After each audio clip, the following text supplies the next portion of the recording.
It's this continuous process of remembering things or having things come back up for me and having to look at them in a whole new light.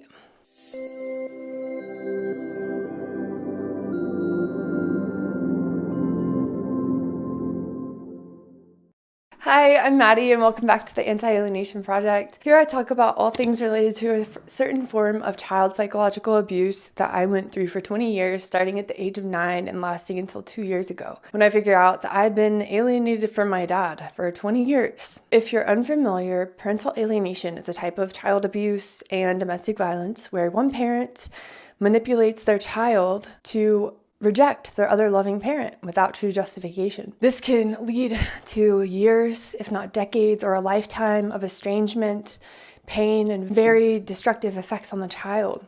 Ever since I figured out the truth 2 years ago, I've been speaking out about this form of abuse and rebuilding my relationship with my dad. Since then, I've actually met and become friends with several other child survivors who've been through this as well, and we're all on a mission to speak out against it together.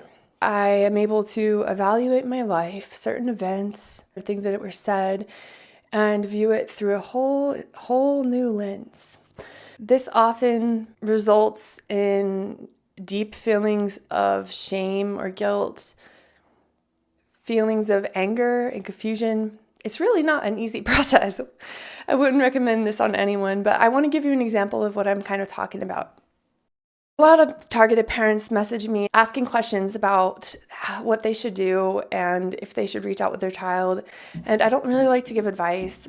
I don't really feel qualified to do that. But I want to offer you my point of view because I sometimes get parents who ask me about social media and whether their children are ever looking them up on social media or how they should present themselves on social media. Over the weekend, I was with all these awesome women on our Colorado campaign. They were talking about something. I don't remember what it was, but it triggered something in me that I realized, and I told all of them when I realized it. I was like, oh my gosh, guys, now that you mention it, like my dad's Facebook picture, ever since I was 13 or so, has always been a picture of the two of us.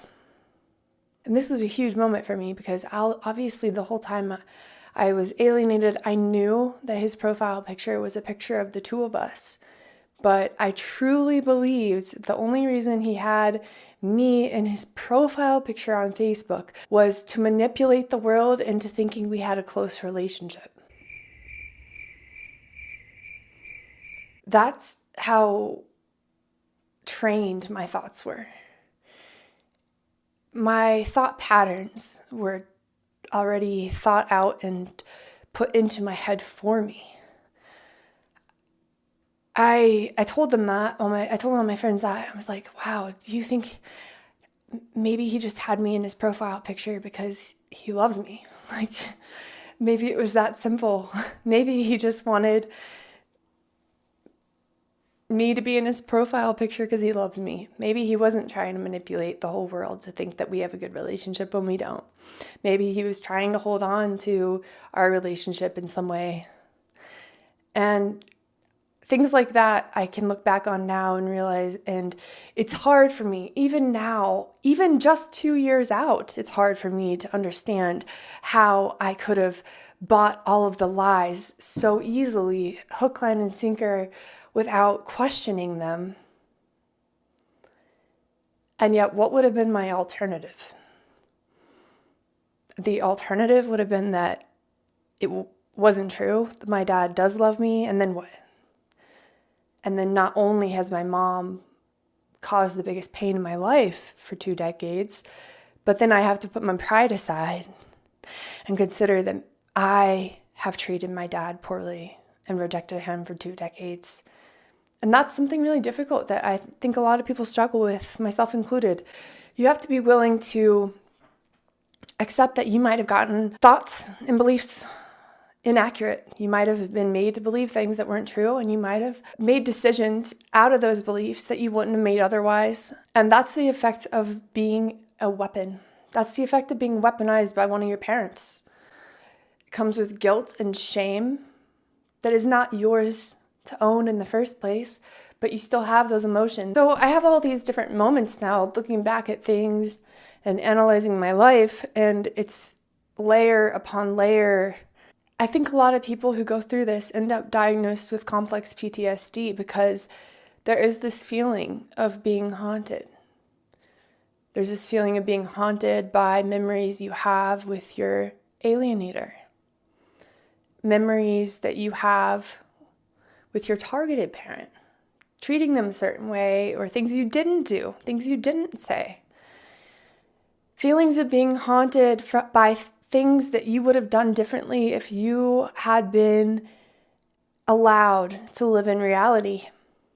The sheer amount of years that you could have had a loving relationship with your parent is a haunting feeling in and of itself.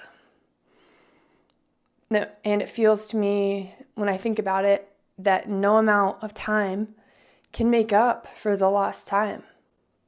I know that's a bit cynical, and I really am just so grateful to have a good relationship with my dad now, a close relationship. Don't get me wrong. But from what I've experienced, what I've seen with my friends, and what I've read in the literature, it all suggests that when the child does learn the truth and wants to reconnect with their targeted parent, more often than not, what that means for them is they're going to be losing their alienator parent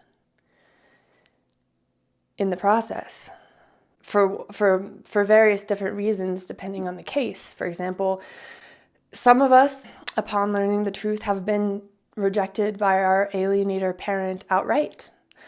Others that I've spoken to, their alienator parent has tried to sabotage their reconnection with their targeted parent once they figure out they've been lied to. A lot of people go through a process of being discarded, just like the targeted parent was also discarded. And in that way, the child actually can bond with the targeted parent over the abuse that the other parent has put both of them through. It's not good. And now I think about things like how my dad would always bring up all of the fun memories we had together and the special times we spent when I was a young child, and memories that I have always held very dear. But at the time while I was alienated, I would get frustrated with him when he would ever bring up these memories. I would roll my eyes or just... I didn't understand. I didn't understand what he was doing. And now I feel really, really bad. Really bad. Because I think in those moments where he'd be like, Maddie, remember when we went on the daddy-daughter camping trip? Because he was in charge of a daddy-daughter club where we did fun activities all the time with all my friends and their dads.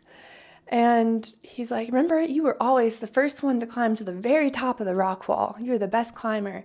He would bring up little things like that all the time. Like, we're talking throughout my teenage years, my adulthood, early adulthood. And it would annoy me. It would hurt me to hear these things, actually, because I didn't forget the memories, the special memories. They didn't just dissolve from my head, although I'm sure I have blocked out a lot of my childhood because of trauma. But the truth is that I was convinced that the only reason those memories were fun to me is because I wasn't able to see through my dad by that point.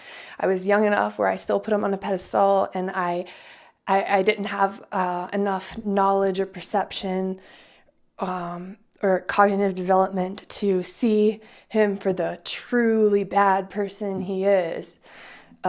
This was all fed to me by my mom until I believed it. Those memories were still intact, but they had been tainted in my head, so they were that much more painful to think about. So when he would bring up these memories, it did not cause any good feelings in me, however badly I might have subconsciously wanted them to. But now I can think back to these memories, and they're back to being so special in the first place because he is the same dad that he always was. He never was this monster that I was made to believe that he was. He was the same fun, loving dad that I remember him being when I was a real 7 years and younger. It's this continuous process of remembering things or having things come back up for me and having to look at them in a whole new light, especially because of the amount of messages I get from targeted parents, comments, emails. I empathize so much with all of the parents who are going through this, and I really am thankful that I've gotten to see what parents go through, because it gives me a small glimpse into what it might have been like for my dad. And he never even knew the term parental alienation. Although he knew what was going on and that I was manipulated the whole time, he didn't hold it against me either, but he didn't know the term parental alienation. I was actually the one who told him about it when I learned about it. I guess if you could take anything from this kind of random video, it would be that if your kids knew better, they would be making different decisions. If your kids knew the truth, they would be making different decisions. It is not easy to be a weapon of one of your parents, to be a pawn. Your parent is using you. You're being abused, often in more than one way, because they've isolated you too and they can get away with whatever they want. It's just remarkable to me that my dad would show me that he loved me again and again, year after year, in many different ways. And the mental gymnastics that my brain would do to convince myself he was just manipulating me. It was impossible in my head that he could love me after that.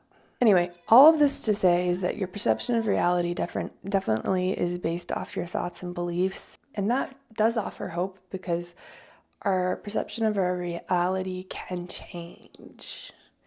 And when your children do start to question things, or they do come to you wanting to know the other side of the story, or when they learn about what parental alienation is, you want there to be lots of evidence that you never gave up on them, and then even when they wouldn't talk to you, that you continue to love them, and that you are not the person that your ex has made them believe you are. Anyway, that's the end of this video. Short and sweet. Thanks for watching. Thanks for the support. I hope that you got something insightful or helpful from this video, and stay tuned for the next one. Bye.